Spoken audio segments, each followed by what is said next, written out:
दोस्तों नमस्कार। आशा है कि आप अच्छे होंगे। मैं हूं विजय कुमार, एक लेखक। मेरी किताबें हैं। तो दोस्तों, अगर आप सहयोग करना चाहते हैं तो सबसे बड़ा सहयोग करें कि हमारे चैनल को सब्सक्राइब कर दिया करें और दूसरे लोगों को बताएं कि वो चैनल सब्सक्राइब करें इस नेक काम को, जिससे कि हम जारी रख सकें, बता सकें किस तरह इस्लाम के नाम पर झूठ बोला जाता रहा है भारत में। और ख़ास तौर पर जो महात्मा गांधी, जो महात्मा थे ही नहीं किसी भी तरफ से, जिनको आज के दिन ही 30 जनवरी को 11:21 पर नाथूराम गोडसे ने जिनका वध किया, इनका वध क्यों किया, इसके बारे में चर्चा करेंगे। और गांधी जी के इस्लाम के बारे में क्या विचार थे, क्या उनको इस्लाम की समझ नहीं थी, और वो कितने निर्बल और असहाय व्यक्ति थे कि जिन्ना उनकी एक नहीं सुनता था। तो दोस्तों, आखिर मोहम्मद के अब जो लोग नाथूराम गोडसे के वध की, नाथूराम गोडसे की निंदा करते हैं, जैसे असुद्दीन ओवैसी जैसे लोग, ऐसे लोगों को तो निंदा करने का कोई अधिकार ही नहीं है, क्योंकि इनके पैगंबर, जो इनके पैगंबर की शिक्षा थी, ये खुद उसी शिक्षा पर चलते हैं जो दूसरों को कत्ल करने की बात करती है, दूसरों की औरतों से बलात्कार की बात करती है, दूसरों की औरतों को लूट कर बाजार में बेचने की बात करती है, जो कि इनका मोहम्मद साहब करता था। तो आखिर मोहम्मद के मानने वाले असुद्दीन ओवैसी और कोई भी मुसलमान महात्मा गांधी का वध करने वाला नाथूराम गोडसे की निंदा कैसे कर सकते हैं? मैं ये मानता हूँ कि किसी का वध करना, हत्या करना अपराध है, और मैं ये भी नहीं मानता कि अपराध के पीछे परिणति में जाइए कि वो अपराध क्यों किया गया। सवाल ये है कि आपने महात्मा गांधी को हिंदू मेजोरिटी होते इतनी छूट कैसे दी कि जो मानता था, जो कहता था, लोग उसको करते थे। तो हमारा देश शुरू से ही गतानुगतिक रहा है। एक भेड़ के पीछे जिस तरह सारी भेड़ें चलती हैं, उसी तरह लोग चलते हैं। सच्चाई को नहीं जानते, किताबें नहीं पढ़ते। तो इसीलिए महात्मा गांधी को भी, जब इतना बड़ा जो महात्मा, जिसको बोलते हैं इसने देश को आज़ाद कराया, मैं कहता हूँ इसने देश आज़ाद नहीं कराया, देश के टुकड़े कराए इसने। जिन्ना ने इसकी एक बात नहीं मानी। तो अब मेरा है, आखिर मोहम्मद के मानने वाले असुद्दीन ओवैसी और कोई भी मुसलमान महात्मा गांधी के वध की करने वाले नाथूराम गोडसे की निंदा कैसे कर सकते हैं, जबकि वो मोहम्मद की शिक्षा पर चलते हैं। और मोहम्मद नाथूराम गोडसे से कहीं बड़े अपराध किए थे उसने। ये कोई भी मुस्लिम नाथूराम गोडसे की निंदा कर ही नहीं सकता, क्योंकि मोहम्मद साहब ने जो नाथूराम गोडसे अपराध में बहुत पीछे, यहाँ तक कि हिटलर भी पैगंबर साहब से बहुत पीछे। ये बात कांग्रेसी भी नहीं समझते हैं, पर गैर मुस्लिम समझते हैं।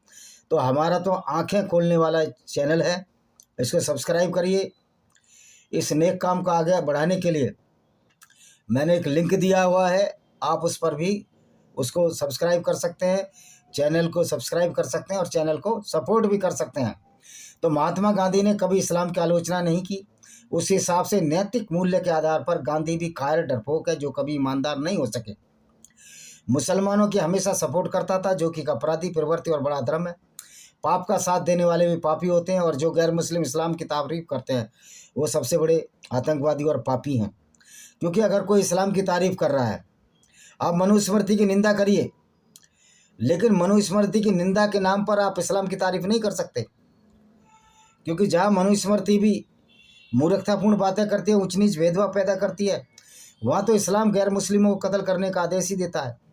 यानी कि एक की निंदा करने पर आप दूसरे गुंडे का सपोर्ट करने जैसी बात हुई। अगर आप मनुस्मृति का समर्थन नहीं करते, खिलाफत करते हैं, लेकिन इस्लाम के बारे में कुछ नहीं बोलते, तो आप सबसे बड़े पापी हैं, धूर्त हैं और मक्कार हैं। आपके मन में सच्चाई नहीं है, या आप सच्चाई को जानना नहीं चाहते, या आपने कुछ पढ़ा लिखा ही नहीं है। खाली आप झूठी बातें करते हैं, लोगों को बेवकूफ़ बनाने की कोशिश करते हैं, जो महात्मा गांधी हमेशा किया। तो दोस्तों, मैं असुद्दीन ओवैसी से पूछना चाहता हूँ कि तुम उस नाथूराम गोडसे की निंदा कैसे कर सकते हो?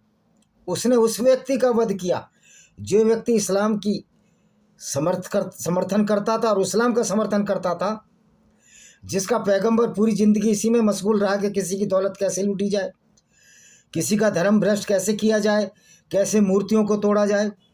पैगंबर मोहम्मद ने खुद 360 मूर्ति जो काबा में थी, जब 630 अन्ना डोमिनी ने अटैक किया जनवरी महीने में, 360 मूर्तियों को तोड़ दिया। मूर्तियाँ मूर्खता का प्रतीक हो सकती हैं, मूर्तियाँ मूर्तियाँ एक बेवकूफ़ी का प्रतीक हो सकती हैं या मूर्खता का प्रतीक हो सकती हैं, लेकिन मूर्तियाँ कभी भी हिंसा का प्रतीक नहीं हो सकती।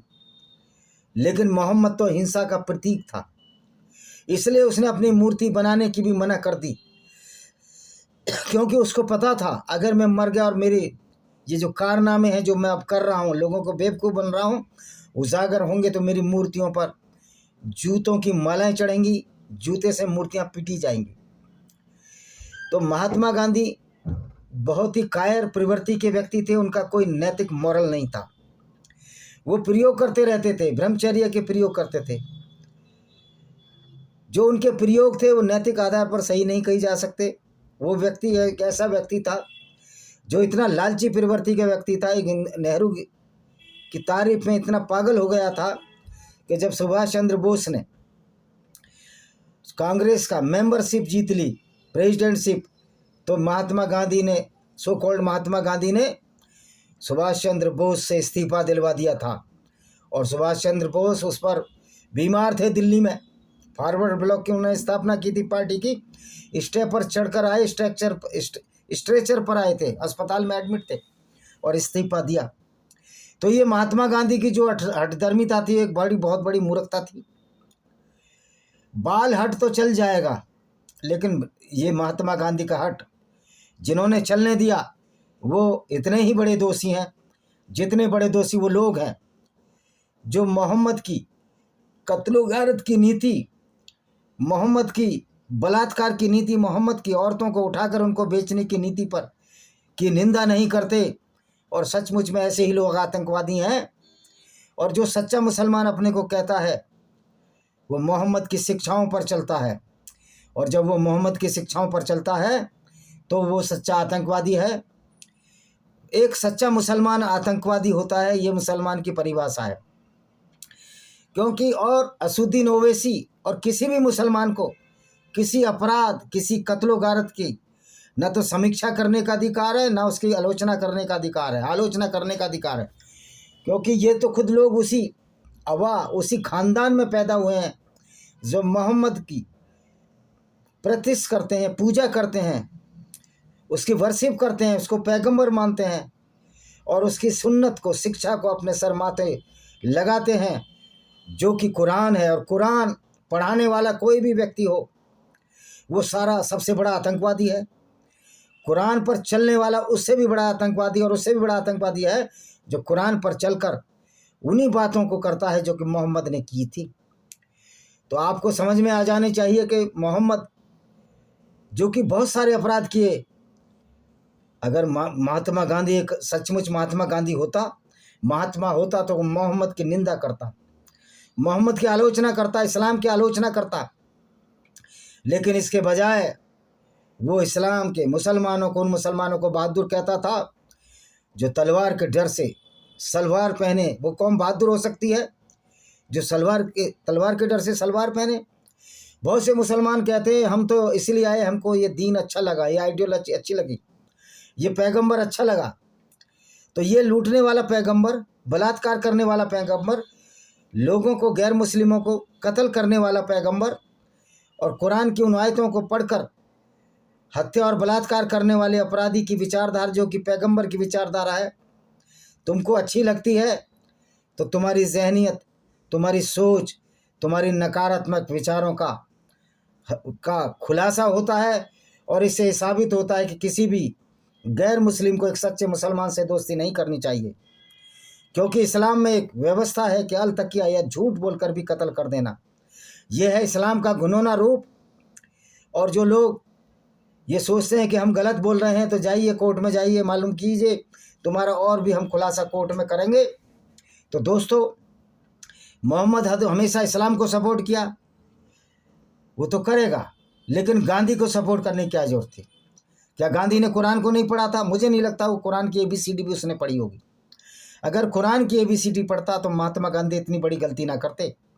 जो आज हम लोग उन पर लानत भेज रहे हैं, उनकी निंदा कर रहे हैं, वो व्यक्ति एक कायर व्यक्ति था। जिन्ना कभी उससे नहीं डरा। जिन्ना का सिद्धांत था कि हिंदू और मुसलमान एक साथ नहीं रह सकते। ये सिद्धांत उनका सूरह अल बकरा चैप्टर 2 की उन आयतों से उभरा था कि गैर मुस्लिमों के साथ मुस्लिमों को दोस्ती नहीं करनी चाहिए, क्योंकि मुस्लिम गंदे हैं, गैर मुस्लिम गंदे हैं, नजस हैं, पोटी जितने गंदे हैं। और पूरी दुनिया के गैर मुस्लिमों को कत्ल कर इस्लाम की स्थापना करनी है, दारुल हरम को दारुल इस्लाम बनाना है। जिस तरह ये देवबंद के मदरसी मौलाना अरशद मदनी करने की कोशिश कर रहे हैं, लेकिन इनके हाथ से अब रेत की तरह इस्लाम फिसलता जा रहा है। इतिहास गवाह है कि जैसे जैसे लोग जागरूक होंगे इस्लाम ख़त्म हो जाएगा। आज ईरान में 32% लोग इस्लाम को मानते हैं। बहुत से कहते हैं नहीं पूरा देश इस्लाम है। ओ भाई, वो दिखाने के लिए इस्लाम है, क्योंकि इस्लाम में ये व्यवस्था है, अगर इस्लामिक देश में कोई मुसलमान बोलेगा मैंने इस्लाम छोड़ दिया तो उसको कत्ल कर दिया जाएगा। इस्लाम एक ऐसा अंधा कुआं है जिसमें आदमी गिर जाए तो फिर निकल नहीं सकता, और जो निकलता है उसकी जान के लाले इस्लामिक कंट्रियों में पड़ जाते हैं। यही वजह है कि आज इस्लाम के निंदा करने वाले 1200 लोगों को इस्लामिक गवर्नमेंट ने, जो अयतुल्ला खमेनी है उसके वंशज क्या है, अयतुल्ला खामनेई, ये वही गुंडे हैं, इस्लामिक गुंडे हैं, और वो उसी दीन को मानते हैं जो कि मोहम्मद ने चलाया था।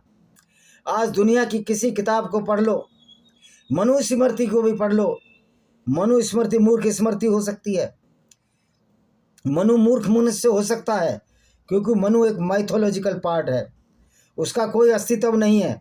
जिस तरह ब्रह्मा विष्णु महेश का कोई अस्तित्व नहीं है, ये भावात्मक है, ये सिंबॉलिक है उसी। लेकिन मोहम्मद का तो अस्तित्व था, तो जब मोहम्मद का अस्तित्व था तो मोहम्मद मनुस्मृति से ज़्यादा खतरनाक अपने आप हो जाता है, क्योंकि मनुस्मृति का दिफा करने के लिए कोई मनु के खानदान का लोग जिंदा नहीं है, क्योंकि मनु था ही नहीं।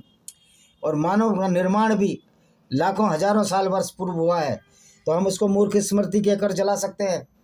लेकिन जो मनुस्मृति को जलाते हैं उन मूर्खों से मैं पूछना चाहता हूँ, उन नीले कबूतरों से पूछना चाहता हूँ, क्या आपकी ये औकात है कि आप कुरान को जला सके, जो तुमको भी नजस नीच पोटी जितना गंदा कहती है?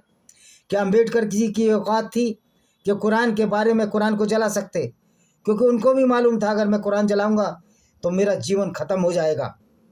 जिन बहादुरों ने ये काम किए, कुरान को जलाया, कुरान की निंदा की, महर्षि राजपाल जैसे वीर लोग, उनको कत्लो गारत कत्ल हुए। आज एक्स मुस्लिमों को मैं बहुत बहादुर मानता हूँ, खुलकर सामने आ रहे हैं इंडिया में। ये ताकत है उन हिंदुओं की, उन ईसाइयों की, उन यहूदियों की, जो हम उन एक्स मुस्लिमों को सपोर्ट दे रहे हैं। अगर एक एक्स मुस्लिम को कोई मुसलमान मारे, ये हमारा फ़र्ज हो जाता है उस आतंकवादी को इतना नीचे दफन कर दें कि उसकी रूह कांप उठें, उसके आगे आने वाली पीढ़ियां एक्स मुस्लिम को मारने से 100 बार सोचें। ये गवर्नमेंट, ये प्रशासन तो कायरों का कायर हैं ये सारे लोग, ये कुछ नहीं कर सकते। कि इनको तो वोट चाहिए, धूर्त हैं, एक धूर्त है, एक अपराधी हैं, क्योंकि जो सच्चाई को स्वीकार नहीं करते वो अपराधी होते हैं। और महात्मा गांधी भी इसलिए बड़े दुर्दांत अपराधी है कि जिसने इस्लाम जैसी दुर्दांत अपराध शैली को एक अच्छा बताया और उनको मानने वाले मुसलमानों का हमेशा फेवर किया।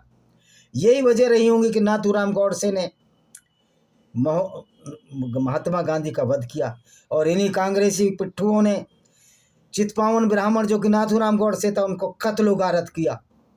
ये कांग्रेस कभी ब्राह्मणों को कत्ल कराती है, कभी सिखों को कत्ल कराती है। मैं ये नहीं कह रहा बीजेपी भी नहीं कराएगी, ये सारे एक ही थैली के चट्टे बट्टे हैं, इन सारों का हवाई खराब है। सोचना अब हमें है कि हमको किस तरह अपनी दिशा को तय करना है, और महात्मा गांधी को गांधी मानना है या एक ऐसा व्यक्ति मानना है जो न सिर्फ दुष्चरित्र था, झूठा कायर और निकम्मा था, और लोगों को बरगलाता था। हिंदुओं की जहाँ कत्लेआम होती थी वहाँ खड़ा हो जाता था, लेकिन जब मुसलमान कत्ल करते थे तो ये कह देता था मुसलमान बहादुर होते हैं। ये बात उसने नोखाली दंगे में कही। हर जगह वो डरता रहा, डरपोक था, और जिन्ना जानता कि महात्मा गांधी एक कायर है, और कायर से उसने जो चाहे हिस्सा ले लिया। अगर हम सारे हिंदू मेजोरिटी में थे, अगर इकट्ठे होते और महात्मा गांधी की बात ना मानते, आज पूरा संपूर्ण भारत एक रहा होता। और रही इन इन कन्वर्टेड मुसलमानों की, वो भाई तो सब हमारे ही भाई हैं। और जब इस्लाम की सच्चाई को हम उनके सामने लाते कि मोहम्मद कैसे काफिले लूटा करता था, वो धीरे धीरे या तो नास्तिक हो जाते या फिर अपने मूल धर्म में वापस लौट जाते। मूल धर्म में वापस लौटने पर मनुस्मृति की मैं खुद निंदा करता हूँ हिंदू होते हुए, क्योंकि ऐसी मूर्ख स्मृति की किताब हमारे भारत का भला नहीं कर सकती हैं। हमें उन सब चीज़ों को एब्रोगेट करना, ख़त्म करना है, जो गुंडागर्दी का पर्याय हैं, ऊंच नीच का पर्याय है, लेकिन क्या उन नीले कबूतरों की ये औकात है कि इस्लाम के बारे में एक शब्द बोल सकें? एक कायर चंद्रशेखर आज़ाद बोलता है, क्योंकि उसको डर है इस्लामी गुंडों का कि उसको भी कत्ल कर दिया जाएगा, कुछ बोलेगा। बोलता है कुरान में एक ऐसी आयत बता दो जिसमें मानवता के खिलाफ हो। कुरान तो सारी मानवता के खिलाफ है। 174 बार तो यह आया कि लोगों को कत्ल करो। तो इसी के साथ आप समझ गए होंगे कि महात्मा गांधी एक कायर व्यक्ति थे, एक लेमैन थे, नौसीखिए थे, उनको इस्लाम की ABCD नहीं आती थी, सिर्फ लोगों को उल्लू बनाया, बेवकूफ़ बनाया। इस उल्लू और मूर्खता की वजह से हिंदुओं का बहुत नुकसान हुआ, और वो फिर नाथूराम गौड़ से एक मजबूर हो गया। वो भी इंसान था। अपना समुदाय जब हरास हो रहा है इस्लाम के हाथों 1400 साल से, तो वो ऐसे देख नहीं सकता था, और इसने इस पापी का वध कर दिया। महात्मा गांधी को मैं पापी इसलिए कहता हूँ कि इसने जो पाप किया, जो इस्लाम की जो तारीफ की, वो बहुत बड़ा पापी है। आज भी जो तारीफ करेंगे ऐसी गुंडागर्दी के, ऐसे पैगंबर के, उससे बड़े धूर्त और मूर्ख और पापी लोग नहीं हो सकते। इसी के साथ हम इस वीडियो को विराम देते हैं। वंदे मातरम। जय हिंद। आपका दिन शुभ हो।